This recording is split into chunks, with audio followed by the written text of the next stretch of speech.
কাল কিয়ামতের ময়দানে সবাই যখন পেরেশান হয়ে যাবে, এই বিপদের মুহূর্তে আল্লাহ তাআলা যারা হাফেজ হয়েছে, কোরআনের হাফেজ হয়ে সেই অনুপাতে আমল করেছে, জান্নাতবাসী হয়েছে।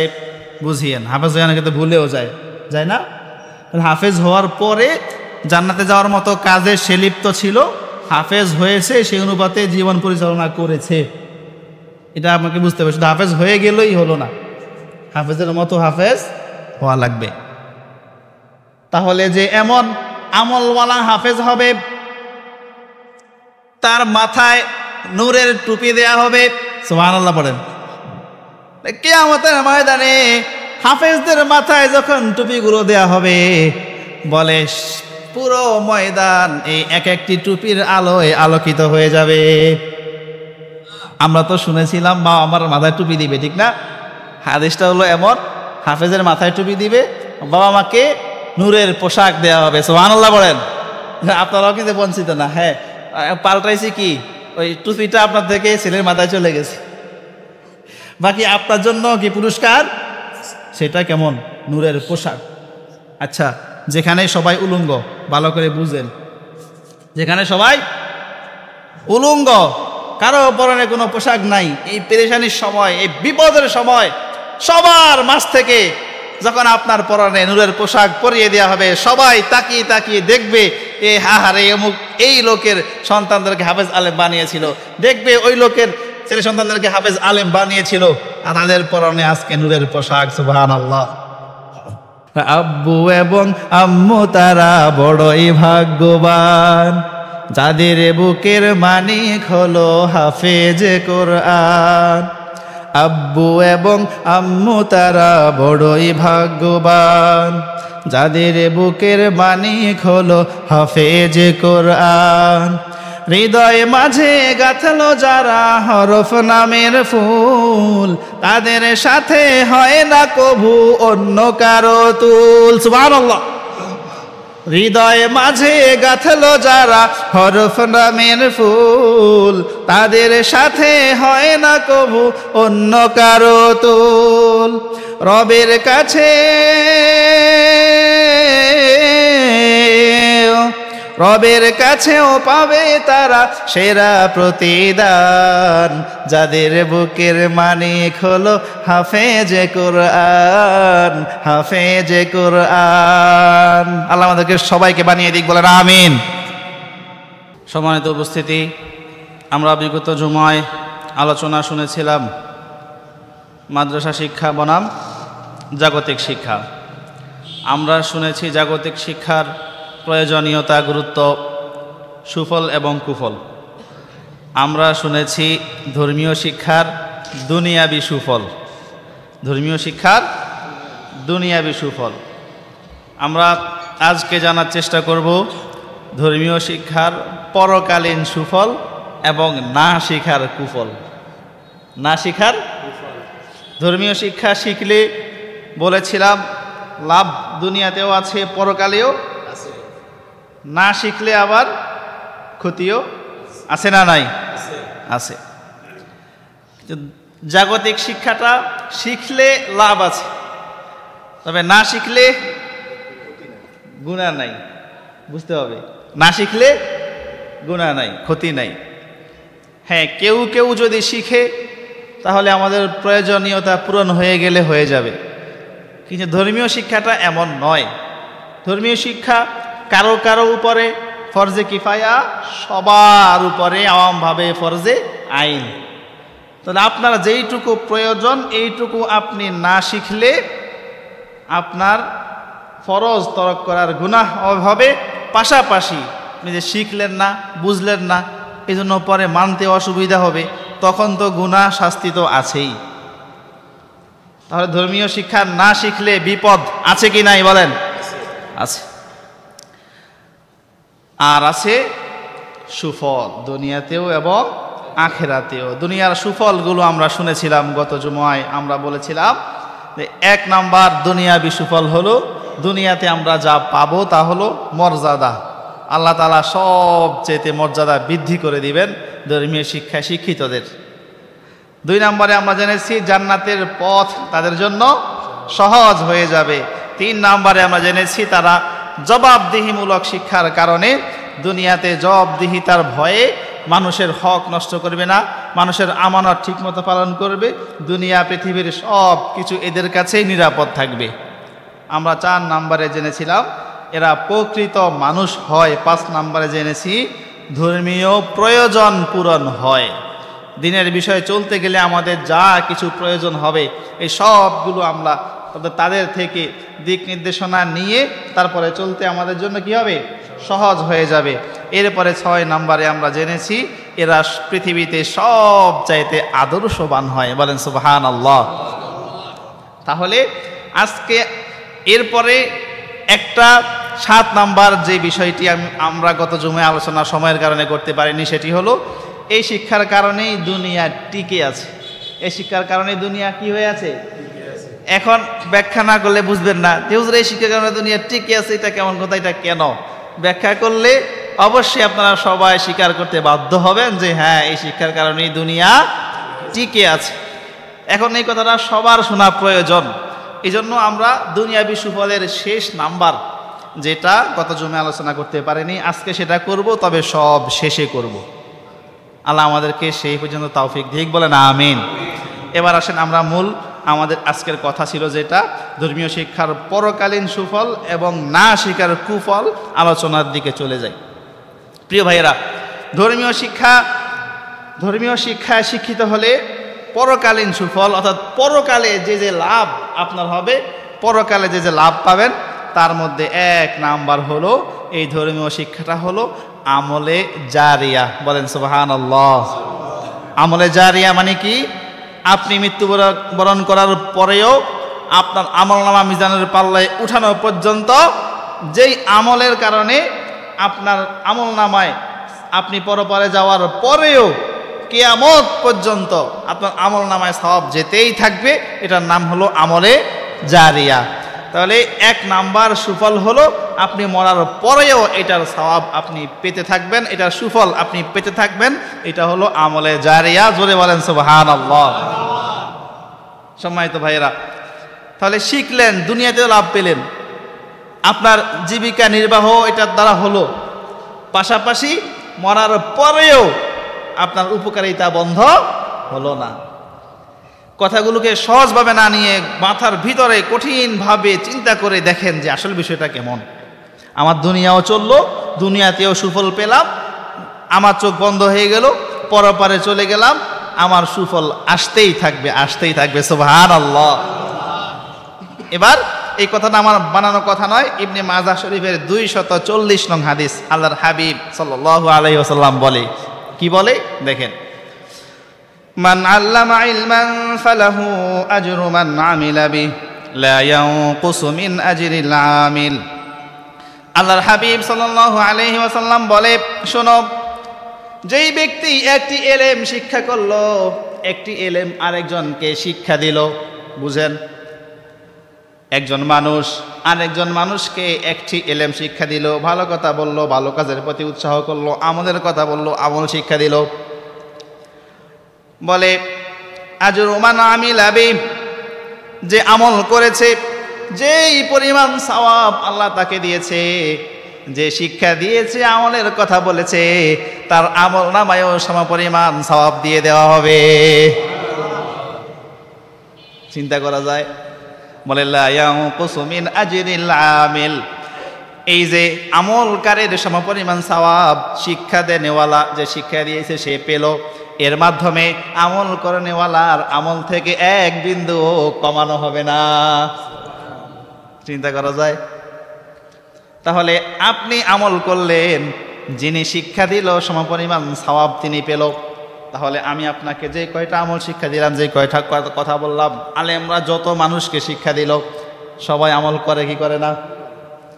তাহলে সবার সারা জীবনে এই আমলটা যতবার করবে, এই সব আমলের সওয়াব যে শিক্ষা দিয়েছে তার আমল নামায় চলে যাবে। আল্লাহু আকবার। তাহলে 1 নাম্বার ফায়দা হলো এই আমলটা হলো আমলে জারিয়া। মুসলিম শরীফের 4115 নম্বর হাদিস। আরেকটা হাদিস শুনেন, আল্লাহর হাবিব সাল্লাল্লাহু আলাইহি ওয়াসাল্লাম বলেন, ইযা মাতাল ইনসানু ইনকাতাআ আনহু আমালুহু ইল্লা মিন সালাসা। আমার বান্দারা, আমার উম্মতেরা শোনো, যখন মানুষের চোখ বন্ধ হয়ে যাবে, দুনিয়ার হায়াত শেষ হয়ে যাবে, পরপারের দিকে রওনা শুরু করে দিবে, তখন মানুষের দুনিয়ার সাথে সব ধরনের সম্পর্ক বিচ্ছিন্ন হয়ে যায়। কয় ধরনের? কথা বলেন না, কয় ধরনের? দুনিয়ার সাথে কোনো বিন্দুমাত্র ন্যূনতম কোনো সম্পর্ক বাকি থাকে না। বলে তবে তিনটা বিষয় বাকি থেকে যায়। বলেন কয়টা? মরার পরেও দুনিয়াতে তিনটা বিষয় এমন রয়েছে, এগুলো বাকি থেকে যাবে, এগুলোর মাধ্যমেই বান্দা উপকৃত হতেই থাকবে। সেগুলো কি? বলে ইল্লা মিন সাদাকাতিন জারিয়া। আপনাদেরকে আগে বলেছিলাম, এক নাম্বার হলো সদকায়ে জারিয়া, অর্থাৎ এমন সদকা যে সদকার জারিয়া, সে সদকাটা তার প্রতিফল, উপকারটা অব্যাহত থাকবে। যতদিন এই সদকার উপকারিতা অব্যাহত থাকবে, ততদিন আপনি মরার পরেও আপনার আমল নামায় সওয়াব যেতেই থাকবে। এক নাম্বার। দুই নাম্বারে হলো আও ইলমিন ইউনতাফাউ বিহি। ভালো করে বুঝেন। দুই নাম্বার হলো ওই এলেম, যেই এলেম সে দুনিয়াতে রেখে গিয়েছে, আরেকজনকে শিক্ষা দেওয়ার মাধ্যমে, বই লেখার মাধ্যমে, বয়ান করার মাধ্যমে যে কথাগুলো এখনো মানুষ শুনে আমল করে, যেই কোনো মাধ্যমে দুনিয়াতে এলেম রেখে গিয়েছে, এই এলেম দ্বারা মানুষ উপকৃত হচ্ছে। বলে আও ইলমিন ইউনতাফাউ বিহি। যদি এমন এলেম কেউ পৃথিবীতে রেখে যায়, যে এলেমের দ্বারা মানুষ উপকৃত হতে থাকে, বলে এটাও হলো মৃত্যুর পরেও বাকি থাকবে। এই এলেমের সওয়াব সে পরপারেও নিয়মিত পেতেই থাকবে। তিন নম্বরে হলো আও ওয়ালাদিন সালিহিন ইয়াদউ লাহু। আও ওয়ালাদিন সালিহিন ইয়াদউ লাহু। ভালো করে বুঝুন, এটাও সদকায়ে জারিয়া। নেক সন্তান দুনিয়াতে রেখে যাওয়া, এটাও সদকায়ে জারিয়া। নেক সন্তান যদি রেখে যান, ইয়াদউ লাহু শব্দটা এভাবে আসছে, বলে এই সন্তান তার জন্য, বাবা মায়ের জন্য দোয়া করে। এমন সন্তান যদি রেখে যান, যেই সন্তান আপনি মরার পরে আপনার জন্য কি করে? দোয়া করে।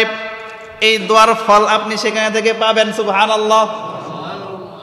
তাহলে আমাদেরকে এমন সন্তান রেখে যেতে হবে, যেই সন্তান আমি মরার পরে আমার জন্য দোয়া করতে পারে, আমার জন্য হাত তুলতে পারে। কথা ক্লিয়ার? তাহলে এমন সন্তান যদি রেখে যেতে পারি, মরার পরেও এটা আমার বাকি থাকবে। আমার সন্তান আমল করবে, রব্বির হামহুমা কামা রব্বায়ানি সগীরা, হাত তুলে এ দোয়া করবে, আমার জন্য ক্ষমা প্রার্থনা করবে। আমার সন্তান আমার জন্য যা কিছু পাঠাবে, এই সব কিছু আমি মরার পরেও সেখানে থেকে পাবো। এই জন্য দোয়া করতে পারে, আপনার কবরের পাশে দাঁড়িয়ে তিলাওয়াত করতে পারে। এমন সন্তান রেখে যাওয়া দরকার আছে কি নাই বলেন? বানাতে হবে। আছে বলে বসে থাকলে কি হবে? বানাতে হবে। সময় তো এখন ডিসেম্বর মাস, নাকি? সিদ্ধান্ত নেন। আপনার ছেলে নাই, নাতি আছে, ভাইয়ের ছেলে আছে, বোনের ছেলে আছে, আত্মীয় স্বজনের মধ্যে কতজনে আছে, নিয়ত করে ফেলেন, মাদ্রাসায় ভর্তি করিয়ে দেন। আগে তো আপনাদেরকে বলেছি, জেনারেল শিক্ষা শিক্ষিত করবেন, প্রয়োজন আছে, নিষেধ করবো না, নিষেধ করেছি? আছে, পড়াবেন, কোনো সমস্যা নাই। আগে তো তাকে দিন শিক্ষা দিতেই হবে। তাহলে ভর্তি করাই দেন, ভালো দেখে নুরানি মাদ্রাসায় ভর্তি করাই দেন। সে উজু, গোসল, নামাজ, রোজা, এই প্রয়োজনীয় দিনগুলো শিখবে। এবার ভালো কোনো নাজারা বিভাগে, হেফজ বিভাগে ভর্তি করায় বিশুদ্ধ কোরআন শরীফ তাকে শিখান। এবার আরও কিছু দিনই প্রয়োজনীয় বিষয়গুলো শিখান, এবার জেনারেলে দিয়ে দেন, ব্যাস, অসুবিধা নাই। যারা জেনারেল পড়াতেই হবে মনে করেন, তাদের জন্য এ কথা।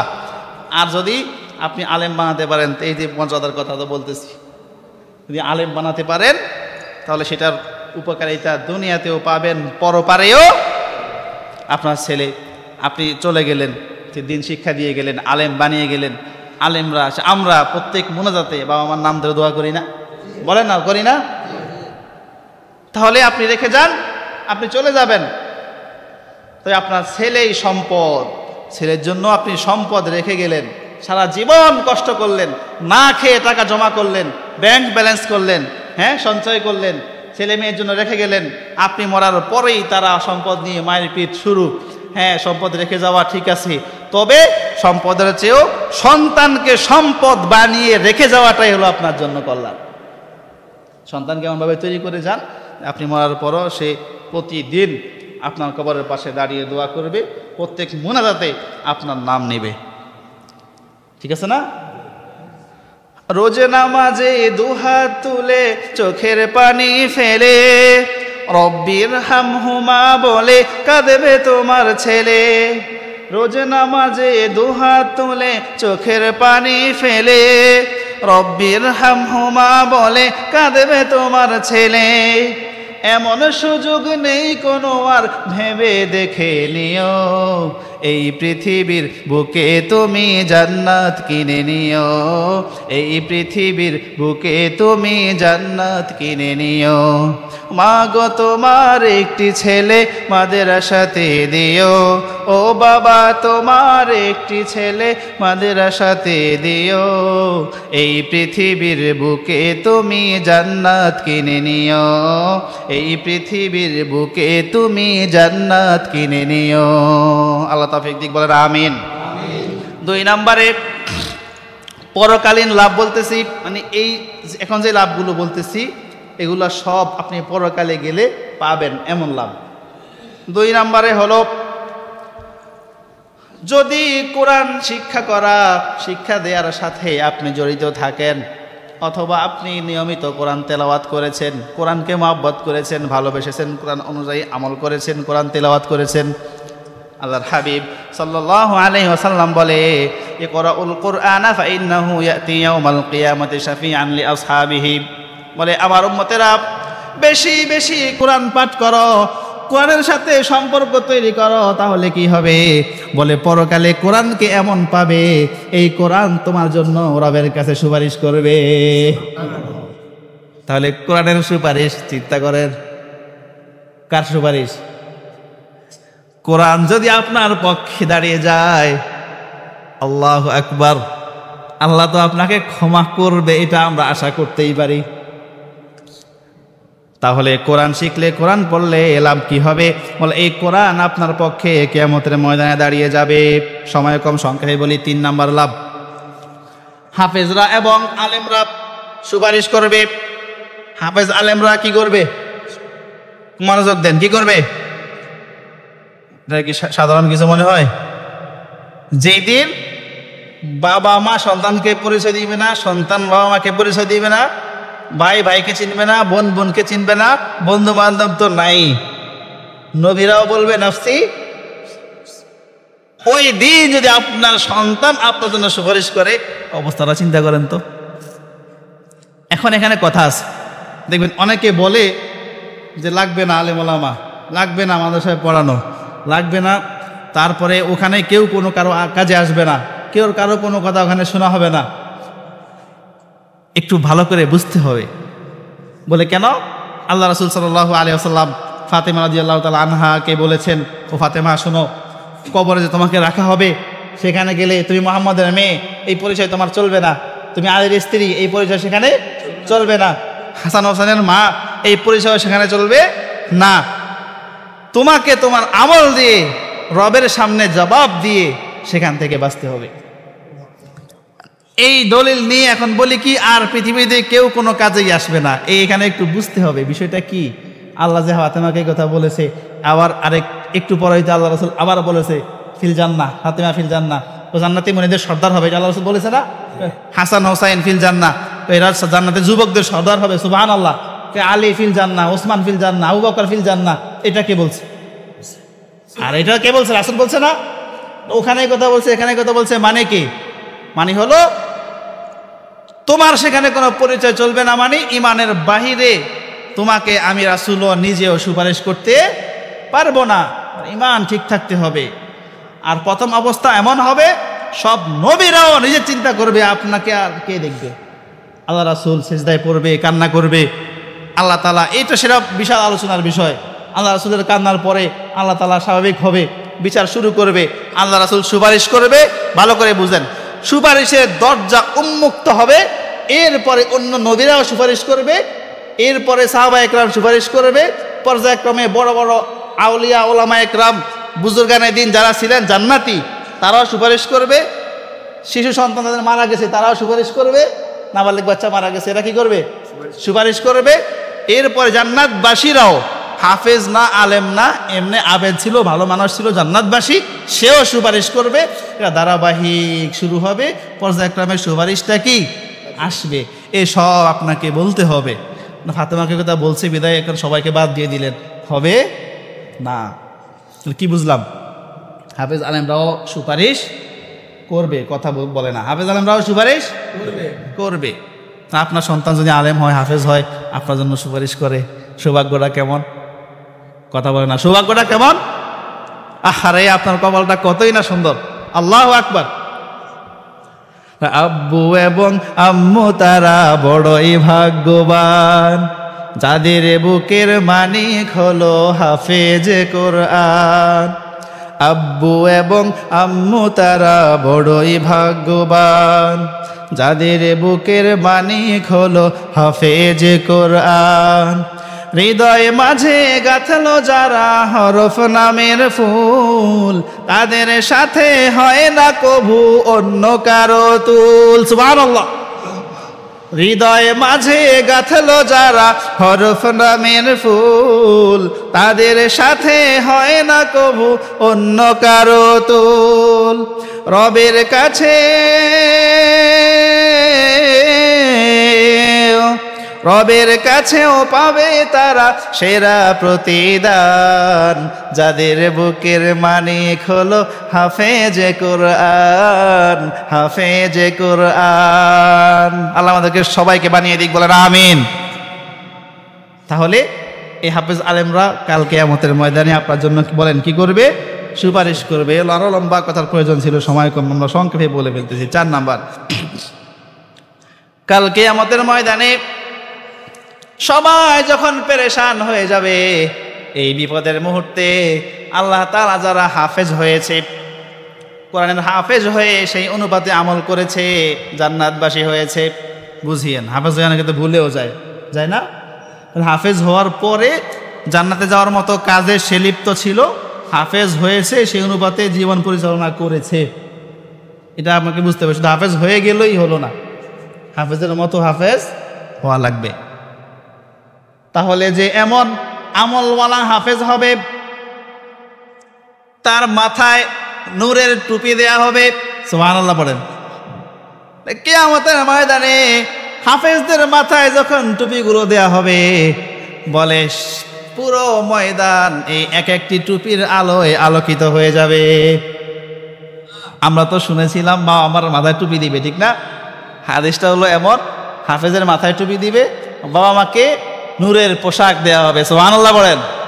আপনারাও কিন্তু বঞ্চিত না। হ্যাঁ, পাল্টাইছি কি, ওই টুপিটা আপনার থেকে ছেলের মাথায় চলে গেছে, বাকি আপনার জন্য কি পুরস্কার, সেটা কেমন?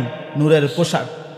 আচ্ছা, যেখানে সবাই উলঙ্গ, ভালো করে বুঝেন, যেখানে সবাই উলঙ্গ, কারো পরনে কোনো পোশাক নাই, এই পেরেশানির সময়, এই বিপদের সময় সবার মাঝ থেকে যখন আপনার পরনে নূরের পোশাক পরিয়ে দেওয়া হবে, সবাই তাকিয়ে তাকিয়ে দেখবে, এ হাহারে অমুক এই লোকের সন্তানদেরকে হাফেজ আলেম বানিয়েছিল, দেখবে ওই লোকের ছেলে সন্তানদেরকে হাফেজ আলেম বানিয়েছিল, আর তাদের পরনে আজকে নূরের পোশাক। সুবহানাল্লাহ। তাহলে এটা পরকালীন লাভ। 5 নম্বরে হাফেজদেরকে বলা হবে ইকরাউল কোরআন, বলে পড়ো, ইকরা পড়ো, ওয়ারতাকি ওয়ারাতিল কামা কুনতা তুরাতিলু ফিদ দুনিয়া, দুনিয়ায় যেভাবে পড়েছো এক আয়াতের পরে আরেক আয়াত ধারাবাহিক খতমের পরে খতম দিয়েছো, আজকে কিয়ামতের ময়দানে এই বিপদের সময়ও তুমি পড়ো, আর এক একটা মর্যাদায় উন্নীত হতেই থাকো। কেউ কেউ ব্যাখ্যা করেছে, বলে এখানে এক এক আয়াত মানে এক এক মর্যাদা, কেউ বলেছে এক এক আয়াত মানে এক এক তলা। হাফেজদের জান্নাতের বাড়িগুলো হবে সবচাইতে উঁচা উঁচা, হাফেজদের বাড়িগুলো হবে কি সবচাইতে? আরে ভাই, এক এক আয়াত পরে এক এক তলা উপরে চলে গেলে তো কোথায়? সুবহানাল্লাহ। তাহলে এটা হলো পরকালীন লাভ, পরকালীন আমরা আরো ব্যাখ্যা করার সুযোগ আমাদের সময় হাতে ছিল না। আচ্ছা, এবার আসেন না শিখার কুফল ফেলি, সংক্ষেপে বিশেষ করে ফেলি, মনোযোগ দেন একটু। না শিখার, এতক্ষণ শুনেছি শিখলে কি লাভ হবে, শিখার সুফল। এখন শুনবো না শিখার। এটা সরাসরি কোরআন থেকে, সূরা তাহা এর 124 থেকে 26 নম্বর আয়াত।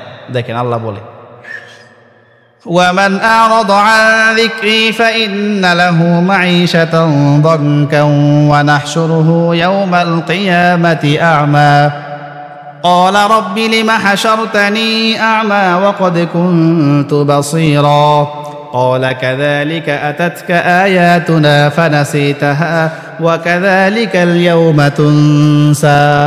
এই আয়াতগুলো অনেক সময় নামাজেও পড়ি, আয়াতগুলোর অর্থ বুঝলে আপনারা তখন কান্না করতেন। এই যে এখন অর্থগুলো বলবো, একটু মনোযোগ দিয়ে শুনে। বলে ওয়ামান আ'রাদা আন যিকরি, আল্লাহ বলে ও আমার বান্দারা শোনো, এত যত্ন সহকারে তোমাদেরকে আমি সৃষ্টি করেছি, অনেক গর্ব করে সৃষ্টি করেছি। এই সৃষ্টির পরে মহামূল্যবান কোরআন তোমাদেরকে দিয়েছি। বলে এই কোরআন পাহাড়কে দিতে চেয়েছি, তারা নিতে রাজি হয় নাই। আসমানকে বলেছি রাজি হয় নাই, জমিনকে বলেছি রাজি হয় নাই। বলে যা কিছু সৃষ্টি করেছি সবাইকে বলেছি, কেউ রাজি হয় নাই। তোমাদেরকে ভালোবেসে এই কোরআন দিলাম, কিন্তু তোমরা এই কোরআনের দিকে ফিরেও তাকাও নাই। সারা জিন্দেগি পার করেছো, কোরআন পড়তে জানো না, একদিনও কোরআন পড়ো নাই। আহারে পড়েছো, অশুদ্ধ পড়েছো, শুদ্ধ করে পড়া শিখো নাই। কোরআনে কি বলেছে বুঝো নাই, আমলও করো নাই। আলেমরা বলেছে সেটাও শুনো নাই, আরো শুনতে নিষেধ করেছো। এবার আল্লাহ বলবে, যারা এমন করেছো, আমার কোরআন থেকে মুখ ফিরিয়ে নিয়েছো, আমার কথা থেকে মুখ ফিরিয়ে নিয়েছো, যারা এমন করেছে এদের কি হবে? ফাইন্না লাহুম মাঈশাতান দনকা, এদের জীবন যাপন আল্লাহ তাআলা সংকীর্ণ করে দিবে। সংকীর্ণ মানে বলে আপনার টাকা পয়সা ধন সম্পদ এগুলোর কোনো অভাব নাই, আপনার ঘরে অনেক আইটেমের দামি দামি মূল্যবান খাবার, ডাক্তার নিষেধ করে দেবে, আপনার সামনে সবাই খাবে, আপনি বসে বসে দেখবেন, একটুও খেতে পারবেন না। জীবনকে সংকীর্ণ করে দিবে।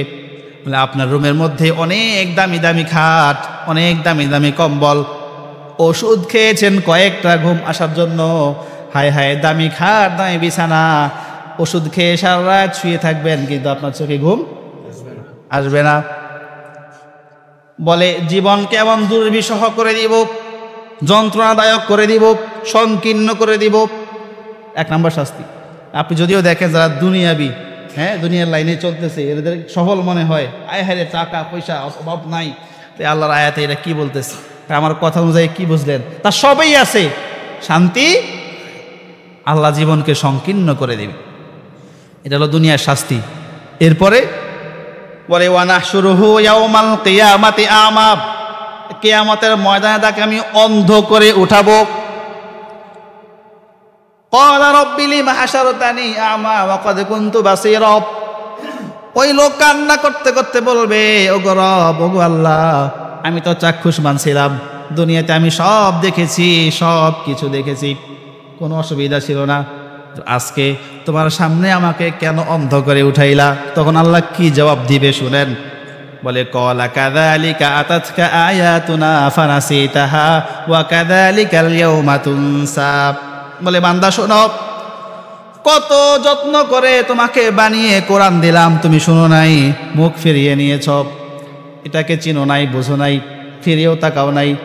মুয়াজ্জিন উঠে বারবার দৈনিক 5 বার আজান দিয়েছে, হাইয়া আলাস সালাহ, নামাজের দিকে এসো, নামাজের দিকে এসো ডেকেছে, ফিরেও তাকাও নাই। তুমি যাব না আমার থেকে মুখ ফিরিয়ে নিয়েছ। এই বিপদের সময় কিয়ামতের ময়দানে আমার থেকে তুমি দুনিয়ায় মুখ ফিরিয়ে নিয়েছ, আজকে এই বিপদের সময় কিয়ামতের ময়দানে আমিও তোমার থেকে মুখ ফিরিয়ে নিলাম, তোমাকে ভুলে গেলাম। নাউযুবিল্লাহ। এবার বুঝেন, ওই বিপদের সময় রব যদি আপনাকে ভুলে যায়, আল্লাহর হাবিব যদি আপনাকে ভুলে যায়, আপনার দিকে না তাকায়, আপনার অবস্থা। আল্লাহ আমাদেরকে ক্ষমা করুক, বলেন আমিন। তাহলে কোরআনের কথা শুনতে হবে, কোরআনের শিক্ষা দিতে হবে, তারপরে আল্লাহ আমাদেরকে কি করবে? এই বিপদ থেকে ক্ষমা করবে। প্রিয় ভাইরা, সংক্ষেপে শেষ করে দিলাম। ওই যে বলেছিলাম যে দুনিয়া টিকিয়েই রেখেছে এই শিক্ষা, দুনিয়াবি সফলের মধ্যে শেষ কথাটা আমরা দিয়ে শেষ করি। শুনেন, দুনিয়া টিকিয়ে রেখেছে কিভাবে? মাদ্রাসা শিক্ষা শুরু হয় বিসমিল্লাহ দিয়ে, আল্লাহর নাম দিয়ে, কালিমা দিয়ে। এতটুকু তো জানেন, কথা ভালো করে মনোযোগ দিতে হবে।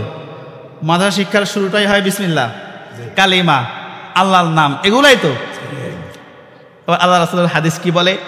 লা তাকুমুস সাআ হাত্তা ইউকালু আল্লাহ আল্লাহ, লা তাকুমুস সাআ হাত্তা ইউকালু লা ইলাহা ইল্লাল্লাহ। আমার উম্মতেরা শোনো, যতদিন পর্যন্ত দুনিয়াতে আল্লাহ আল্লাহ বলা হবে, লা ইলাহা ইল্লাল্লাহ কালিমা বলা হবে, পড়া হবে, শেখানো হবে, ততদিন দুনিয়াতে কিয়ামত হবে না। এত সহজে বলে ফেললাম, কিভাবে বুঝবেন? কিয়ামতটা কি একটু বুঝেন? কিয়ামত নিয়ে আমরা বিস্তারিত আলোচনা করবো, আল্লাহ তাওফিক দিক, বলেন আমিন। সংক্ষেপে শুধু পরিচয়টা বলি। বলেন, ইযা যুলজিলাতিল আরদু জিলজালাহা, বলে কিয়ামত হলো জমিনকে প্রকম্পিত করা হবে, এমন ভাবে প্রকম্পিত করা হবে, ওয়া আখরাজাতিল আরদু আফকালাহা, জমিন তার ভিতরে যা কিছু আছে এই সব কিছু জমিন উপরে বের করে দিবে। জমিনের ভিতরে কি আছে? যত মানুষ মারা গিয়েছে, তো ধনভাণ্ডার যা কিছু আছে, খনিজ সম্পদ যা কিছু আছে, একটা সুতা, গাছপালা, যখন কিয়ামত সংঘটিত হয়ে যাবে, সব কিছু ধ্বংস হয়ে কোথায় যাবে? মাটির নিচে। এবার মাটি সেখান থেকে সব কিছু আপনাকে আমাকে সহ সব কিছু উপরে বের করে দিবে। একটা কম্পন সৃষ্টি হবে। ইদা যুলজিলাতিল আরদু জিলজালাহা, ভূমিকম্পর এমন প্রকম্পিত হবে পৃথিবী, জমিনের এখন তো উপরের গুলো ভেঙে নিচে পড়ে, তখন জমিনের ভিতরে নিচে যা কিছু আছে, বলে একটা সুতা থেকে শুরু করে অসংখ্য খনিজ সম্পদ, মানুষ যা রয়েছে সবগুলাকে জমিন উপরের দিকে ভূমি করলে যেমন বের করে দেয়, এমন বের করে দিবে। চিন্তা করেন তো। বলে ওয়াকালাল ইনসানু মা লাহা, মানুষ হতভম্ব হয়ে যাবে, আশ্চর্য হয়ে বলবে, হায় হায় তার কি হলো? খনিজ সম্পদগুলো যখন বের হয়ে যাবে, আল্লাহ তাআলা তাদের জবান খুলে দিবে। চোরকে বলবে, ও চোর, আমাকে তুমি চুরি করেছো, কত স্বর্ণ লাগবে, কত টাকা লাগবে, আজকে নাও। আশ্চর্য হয়ে চোর বলবে, ওয়া মা লাহা, হায় হায় কি হলো, এগুলো কি দেখতেছি, কি হইতেছে? বলবে, আমার জন্য মানুষ হত্যা করেছ, পৃথিবীতে কত যুদ্ধ লাগিয়েছ এই স্বর্ণের জন্য, এই অর্থের জন্য, ক্ষমতার জন্য, এগুলা সব মানে দেখে বের হয়ে বলবে, নে আমাকে কত লাগবে, নে। এটার নাম হলো কিয়ামত। বলে ইয়াউমা ইয়াকুনুন নাসু কাল ফারাশিল মাবসুস, মানুষেরা পঙ্গপালের ন্যায় ছোটাছুটি করবে, দৌড়াদৌড়ি করবে, কেউ কাউকে চিনবে না। আরেক আয়াতে বলে ওয়াতারান নাসা সুকারা, মানুষরা মাতাল হয়ে যাবে। কেমন ভাবে ছোটাছুটি করবে? বলে দুধের মা সন্তানকে ফেলে রেখে দৌড় দিবে। আবার অন্য জায়গায় বলা হয়েছে মায়ের গর্ভে সন্তান। ভালো করে বুঝেন, মায়ের গর্ভে 5 মাস, 6 মাস, 7 মাস, 8 মাস হয়েছে গর্ভে সন্তান। যখন কম্পন শুরু হবে, মানুষরা পঙ্গপালের মতো ছোটাছুটি করবে, এই মা এত জোরে দৌড় দিবে, পেটের সন্তান ভূমিষ্ঠ হয়ে পৃথিবীতে পড়ে যাবে, এই মা পিছন দিকে একবারের জন্য ফিরেও তাকাবেন। এটার নাম হলো, আচ্ছা এরপরে দেখেন, ওয়াতাকুনুল জিবালু কাল ইহনিল মানফুস, বলে পাহাড় পর্বত এগুলো সব ধুনিত তুলার ন্যায় উঠতে থাকবে। ধুনিত তুলা বুঝেন? ওই যে ল্যাব তোষক বানায়, যে একটা লাঠি দিয়ে একবার এরকম বাড়ি দেয়, দেখেছেন আপনারা? তুলাগুলো উড়ে না, এত সূক্ষ্ম, এটা বাতাস না থাকলেও সারা দিন সে উড়বে, নিচে পড়বে না, ঠিক না? এই যে এই কথার সাথে তুলনা দেওয়ার মানে কি? অর্থাৎ এত ভয়ঙ্কর হবে, পাহাড়গুলো চূর্ণ বিচূর্ণ হয়ে এমন ছিটে ছিটে যাবে, বলে এই দরিদ্র তুলার ন্যায় এগুলা সূক্ষ্মভাবে উঠতে থাকবে। এমন বড় বড় পাহাড়ের অবস্থা এমন হবে, তাহলে কিয়ামতের অবস্থা কেমন? এটা বোঝানোর জন্য এই কথার তুলনা দেওয়া হয়েছে। ধুনিত তুলার ন্যায় পাহাড়গুলো কি করবে? উড়বে। এরপরে দেখেন, বলে ইদা সামাউন ফাতারাত, আসমানগুলো ভেঙে ভেঙে একটার উপরে আরেকটা পড়তে থাকবে। ওয়া ইদাল কাওয়াকিবু ইনতাসারাত, বলে তারকারা যেগুলো সব খসে খসে পড়তে থাকবে। এগুলো এক একটা পৃথিবীতে কয়েক লক্ষ লক্ষ গুণ বড়। যারা একটু প্রাথমিক বিজ্ঞানও পড়েছেন আপনারা জানেন। আচ্ছা, তো এগুলো যখন সবাই এক একটা পৃথিবীর উপরে একটার পরে একটা একটার পরে একটা, এই আসমান, সাত আসমান, এই তারকা, এই চন্দ্র, এই সূর্য, এই তারকা সবগুলো একটা করে একটা পড়তেই আছে পড়তেই আছে। অবস্থাটা চিন্তা করেন তো। এটার নাম সংক্ষেপে কিয়ামত বলে ফেললাম, এই সংক্ষিপ্ত পরিচয় দিলাম। বিস্তারিত বললে তখন বুঝবেন, আল্লাহ তাওফিক দিলে বলবো ইনশাআল্লাহ। তাহলে সংক্ষেপে যেটা বুঝলাম কিয়ামতটা কত ভয়ঙ্কর। এই কিয়ামত ঠেকিয়ে রেখেছে কে? এই শিক্ষা। কিয়ামত ঠেকিয়ে রেখেছে কে? এই যে একটু আগে হাদিস পড়লাম। তাহলে মূল কথা হলো এই শিক্ষাটা যতদিন পৃথিবীতে থাকবে আসমান ভেঙে পড়বে না। যতদিন এই শিক্ষা পৃথিবীতে থাকবে তারকাগুলো খসে খসে পড়বে না। মূল অর্থ তো এটাই। এই পাহাড়গুলোও উড়বে না, জমিনও প্রকম্পিত হবে না, সব কিছুকে বের করে দিবে না। তাহলে সহজ অর্থ হলো এই শিক্ষা আসমানের খুঁটি, তারকার রশি, পাহাড়ের পেরেক। সুবহানাল্লাহ বলে। সন্তানদেরকে মাদ্রাসায় দিবেন তো ইনশাআল্লাহ? বলে না ইনশাআল্লাহ, বলেন না। আপনার ছেলে নাই, নাতিকে দিবেন, ভাতিজাকে দিবেন, ভাগিনাকে দিবেন। আল্লাহ আমাদের সবাইকে তৌফিক দিক। বলেন আমিন। ওয়া আখিরু দাওয়ানা আলহামদুলিল্লাহি রাব্বিল আলামিন।